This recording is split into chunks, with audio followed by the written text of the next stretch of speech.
Welcome to The Vinyl Guide, the podcast for record collectors and music nerds. Here's your host, the biggest record nerd of them all, Nate Goyer.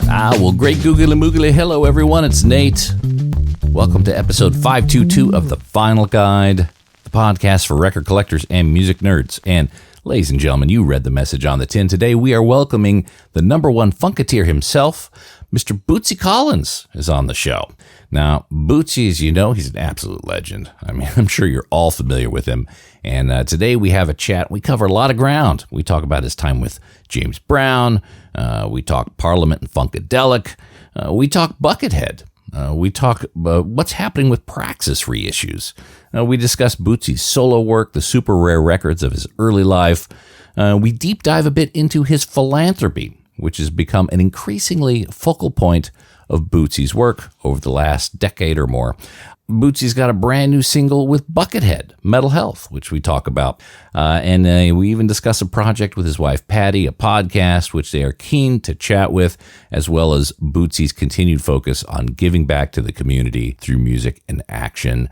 This man is so full of joy. I mean, you can't help but just to smile big and laugh a lot when you're talking with Bootsy Collins. So please enjoy this conversation and check out his recent works. I got lots of links in this episode page to all that and more. And real quick, if you like the Vinyl Guide podcast and the work we do, please follow us in your podcast app. Make sure you hit that little follow button, and please consider becoming a supporter via Patreon. A few bucks a month means a lot. It helps keep the show going.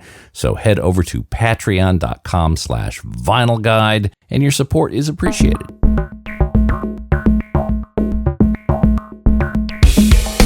And with that, let's connect to the world's number one Funketeer, Mr. Bootsy Collins. Hey. Oh, my goodness. How are ya? Unbelievable, Bootsy. Good to see you, man. It's like seeing a superhero. I'm just glad to be in the house, man. Wow. Definitely. Good to see you. Great to see you, man. You got so much going on, and we got a limited time, so I'm going to jump right into it if it's all good, man. Yeah. Bootsy, I've been following your career ever since I was a little boy. And as I said, you are a bit like a superhero. And all these different things that you are doing for the community. You've got the Is Anybody Out There single. You've got the mental health single coming out. So many things going on. Tell me a little bit about your philanthropy and your giving back to the community. I think, once you done something, and your whole thing is about giving. When you give, you receive. So my whole thing is continuing to give the music, and give it even more with a purpose. I never had a real purpose for the music other than here's what I'm feeling.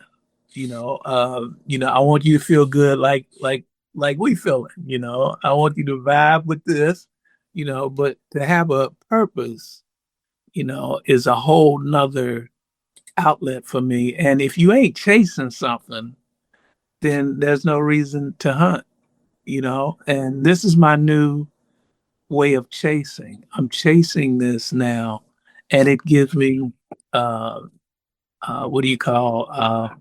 motivation. It gives me energy. It gives me a thing of, oh, you got something new to chase. You don't just have to just put out music. You can have something added to that music that makes it more purposeful. Let me say that word again. Purposeful.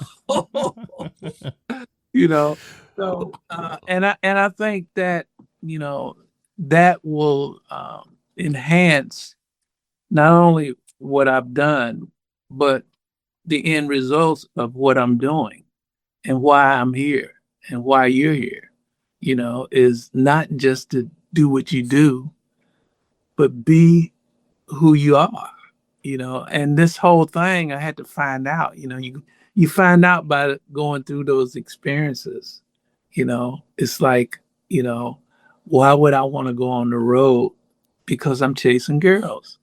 Why would I want to continue to go on road? Because I'm getting high. That's where I get high. And you chase that and you chase that. But when those days are over, why are you still doing it? And I had to answer that. I have to answer to, why am I still doing it? I'm still doing it because I love music, you know, but for me, I have to add something to that makes it real to me. Yeah.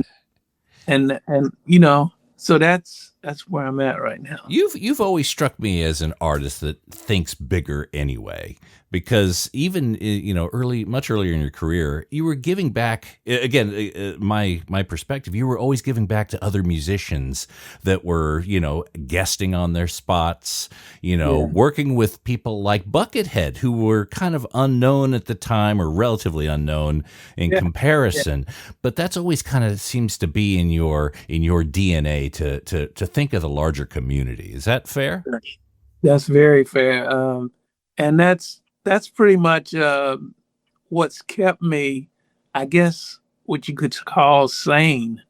The new record with Buckethead is called Mental Health.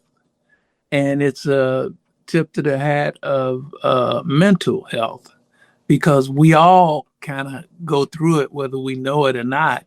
It's usually something mental going on, and it happens to any and everybody, but I kind of I got a chance to face mine during an off period time. You get so big, you get so blown up that you kind of lose focus of where you really at.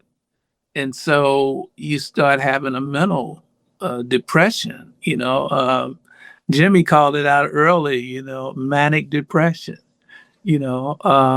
and so actually we're redoing that, and it's going to be on the new album as well. Oh, well, yeah, that's amazing. Now you've worked with Buckethead for years and years. I think maybe you guys was the first project you guys worked together on Praxis. No, the first one was we recorded it here in Cincinnati, 1991, called Buckethead Land, and we recorded the whole album here, and that's when we knew that we had something different, and it was not only felt good to us, everybody we let hear it was like, yeah, y'all should do something with that. And then we ran into Bill Laswell. That's where it really blew up right there, and we start figuring out what we were good at and how things worked, and how things worked in the studio. And we've both found out that having Bill Laswell in the middle of the mix producing was one of the best things that could ever happen.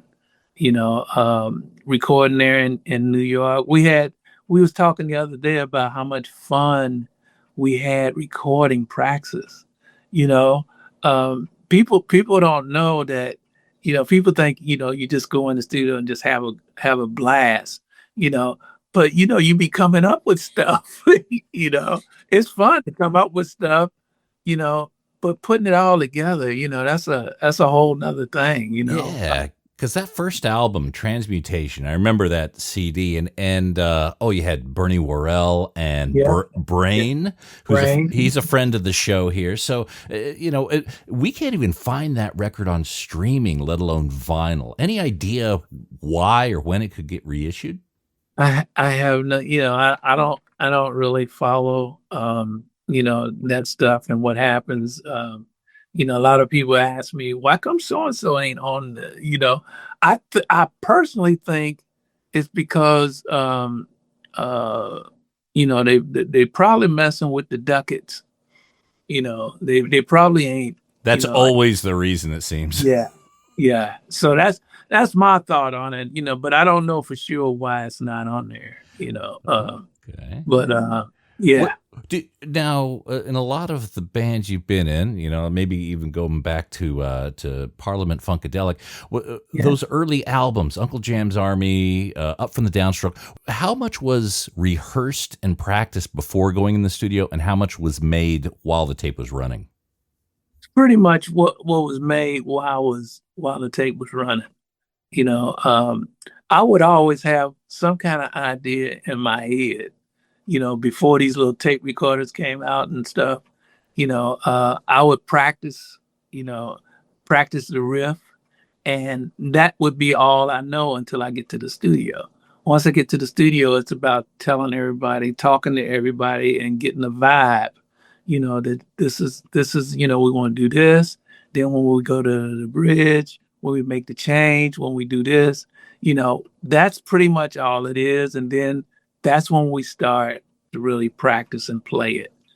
Take one, all of those were like practice spots, and until we get it, you know, um, and I was always kind of like James Brown was, it has to be tight, it has to be, it has to be right, so we keep taking it until we get it right.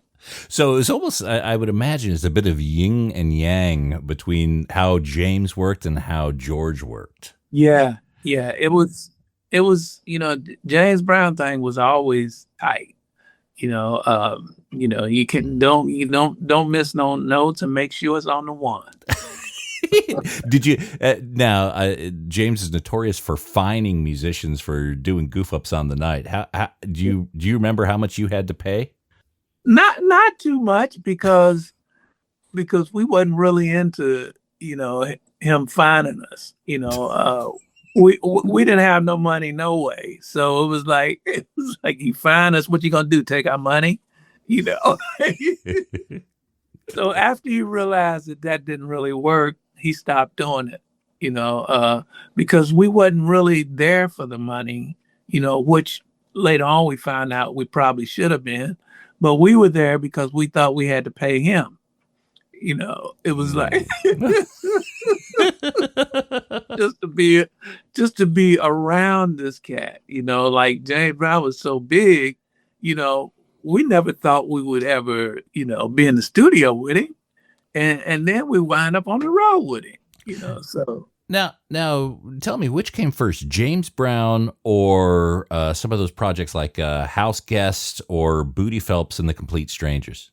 Yeah, those came first. Bootsy and Phelps, the Complete Strangers, House Guest.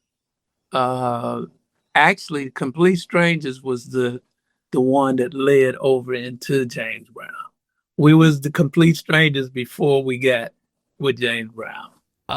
Okay. Is that how you entered his atmosphere with those singles? Well, actually, I think that was a part of it. I think we got the big go ahead about Bootsy and Phelps and the Complete Strangers. We got the big go ahead by recording over King Records and performing with different artists that King Records already had. Henry Glover took a liking to us, who was the producer over there at King Records. He was doing country, he was doing jazz, he was doing gospel, he was doing R&B, doo-wop. He was doing all of it, and he wanted to put us with different artists just to see how we would do. And once we did a couple of things real right, he was like, we were the talk of the town over there in King Records. And so James Brown heard about it. That's how he started, viewing in on us. And then he wanted us to go out on the road with Hank Ballard. That's when things really got started. We went out on the road with Hank Ballard. We did that, and we did that for about 2, maybe 3 months, and we never got paid. We never talked about it, and he sent us out on the road with Marvel Whitney. That was the next big, James Brown prepping us. We didn't know this, but he was prepping us for himself. Then after we did Marva, he was next. You got a degree in JB University. Yeah. Yeah.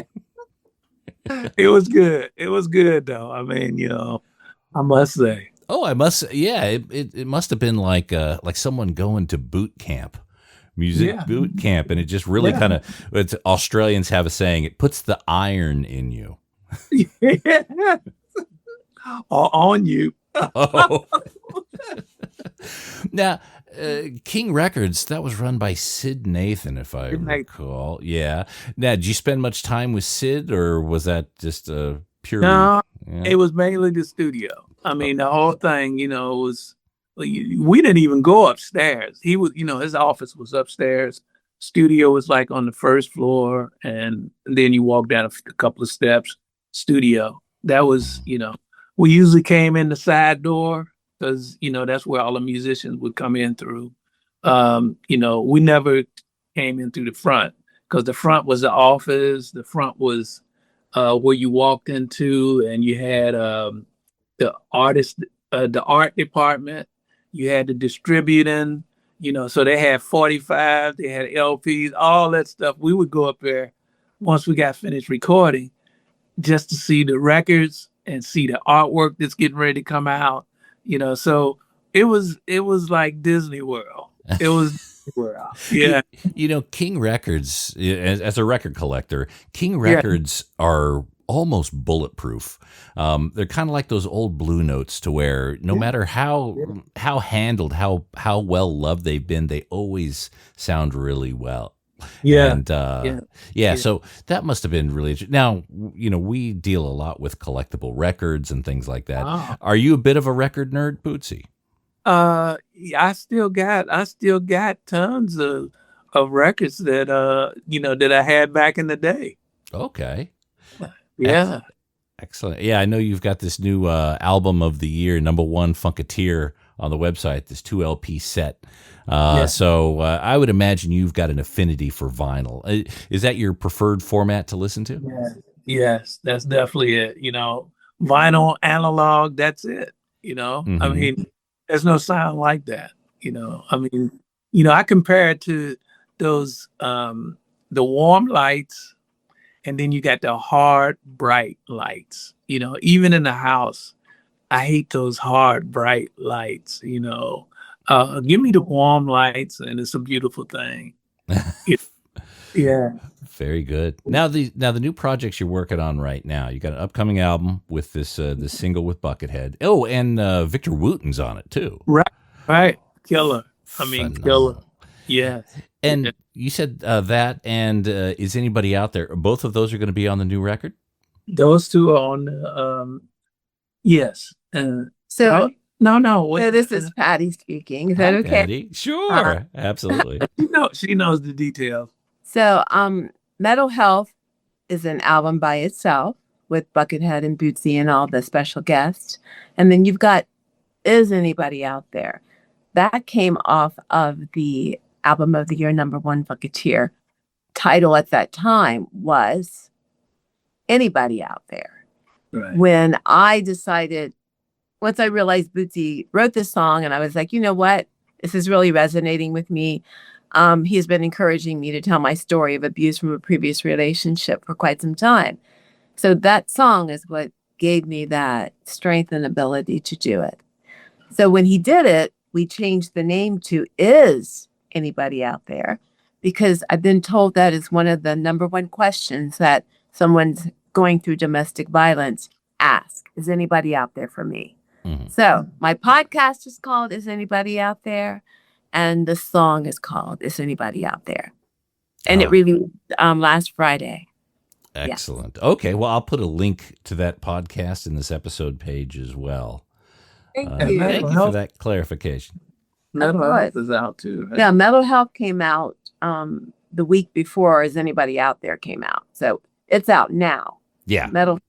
The single. With Bucket and Bootsy, the single. And then Free Bucket comes out Friday for Halloween.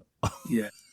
And that's starring Jennifer Batt from Michael Jackson's Guitar Band. Yeah, I know. I know. Yeah. Yeah, absolutely. Oh man. So, So so you that's, always have great firepower on your projects, Boots. well, that to me is what this album, the mental health. This album is about musicians, really getting together, musicians of all, genres, getting together and freaking people out to where it's a good thing, letting people know that, if you put your head to it, you can do it. Here I am, with Buckethead, and that's like, what are they going to do together? Well, we're going to show you what we can do together, and for me, that's the fun part of it now, just like letting people see that you can do this if that's what if that's what you want to do, because we get set in these rules. It's like boxes. You get set in those boxes and you won't venture out, but we have to venture out. A kid has to learn. A kid has to learn the possibilities. And the only way he's gonna do that, he ain't gonna just learn that from mom and dad. you know you have to venture out. You have to do your own experiments, and see where that takes. But you got to be willing to take the chance and the sacrifice.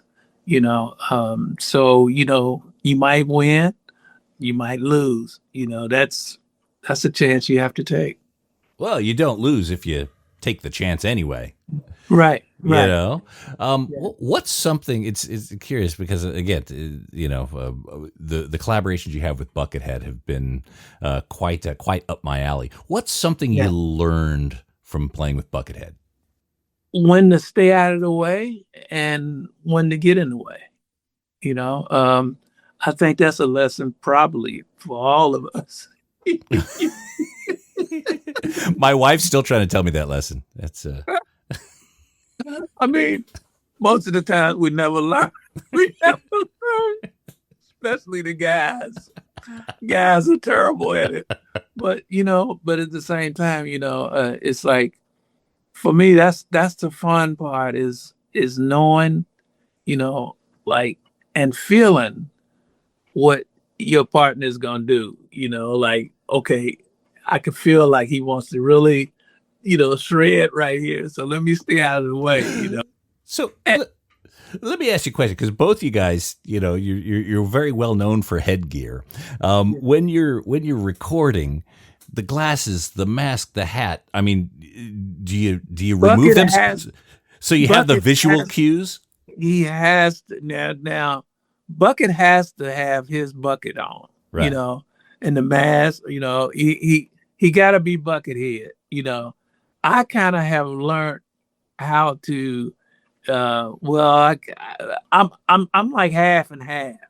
It's like either it's the hat or it's the glasses. It's one or the other, because you got to get in character. I mean, and the rest of it is like, it's like acting like you're on stage when you're in studio. For me, it's like not really acting, but just you're on stage. It becomes a thing where it's automatic. You don't have to put yourself on stage. You're on stage. And so, do I go on stage with a hat or do I go on stage with my glasses? So, you don't really think about those things. It's just, some people have a harder time. Bucket is definitely, he has to be Bucket, no question about it. Yeah. Okay. I'm just wondering how the visual cues while you record work. You can't see the eyebrows raising like, ooh, I like that, or anything like that. Yeah. Look, I know we've got limited time. One of the project I wanted to ask you about is an artist you worked with. I love Eddie Hazel. Yeah. Especially that album, Game, Dames, and Guitar Things. Tell me a little bit about that record. What we used a lot of was some of the songs I had recorded on my first album, the Bootsy Rubber Band first album, without vocals. And Eddie did the lead guitar work on it. And George, again, he thought that would be a great idea, because I guess he was thinking about, um, you know, I was new to this is my first record, and Eddie, this would be his like really introduction, besides being Funkadelic's lead guitar player. This would be his solo, So George seemed to think that, hey, let's just use, pretty much Bootsy songs and, use them on Eddie because this should help both of the projects, Mm-hmm. So I thought it was a good move because Eddie just killed, he just killed it, and we knew he was going to do that, but it turned out better than I even expected because I guess because the songs were the songs I had cut. Yeah, it seemed, again, just kind of thinking back, I know I've said superhero a few times during this conversation, but it's like George saw each of you as having your own Marvel superhero movie. Yeah. Very forward thinking. Yeah, and not only that, he allowed us to go ahead and develop. Mm-hmm. James Brown would have never did that. Right. I mean, he had his thing, and that's what it was going to be, his thing. And so we all knew that, and everybody was cool with it. Yeah. Now, was there plans for more Eddie Hazel solo albums? Yeah. What was the thinking around those? Well, the good thing about the funk was we didn't think too much.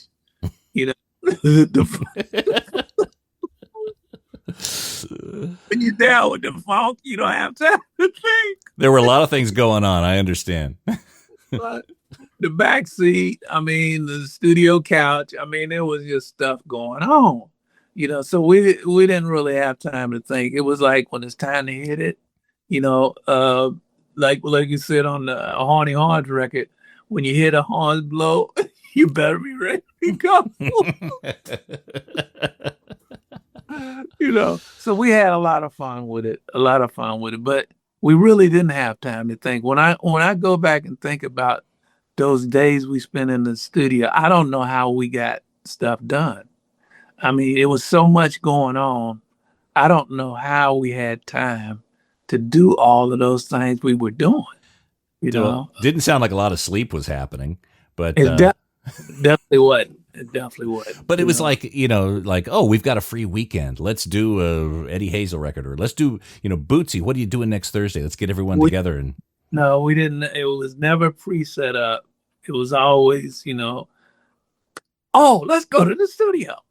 It was always I mean, because we was always doing something, always doing something. So it wasn't a pre-set up. It was like, once we started on the road, we were on the road. I mean, and it was like working pretty much every day, and so we would have to fly into Detroit, the P-Funk Lab. We would have to fly into there when we actually came up with something we might want to record. You have to go to Detroit. We'd fly there, do what we needed to do, then fly back to the gig. All right, I know we're running out of time. Last question: best funk album you're on, and best funk album you're not on. Wow. Okay. Wow. Nobody never asked it that one. I don't even know how to answer it. Best funk album I'm on. Oh, I would probably have to say, wow, best funk album I'm on. I would probably have to say, probably the first album, Stretching Out, and I would have to say Parliament, Mothership Connection, Swing Down, So, but the other one, what was the other question? Best one you're not on, your favorite funk album, maybe. Favorite funk album.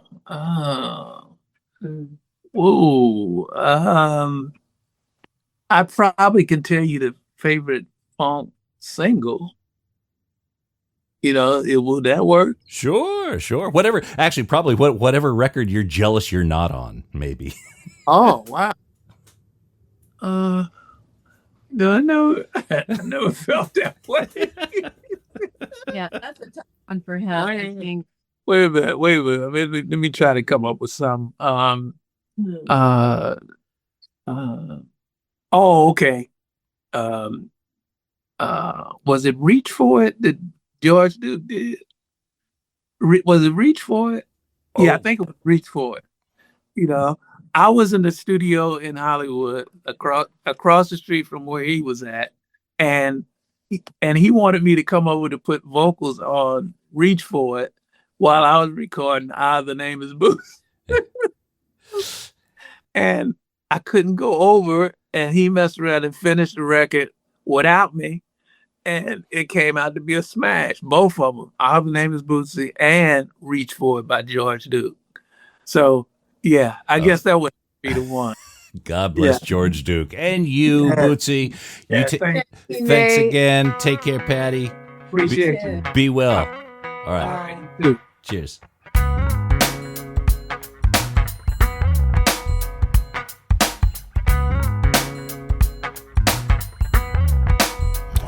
He's such a joy.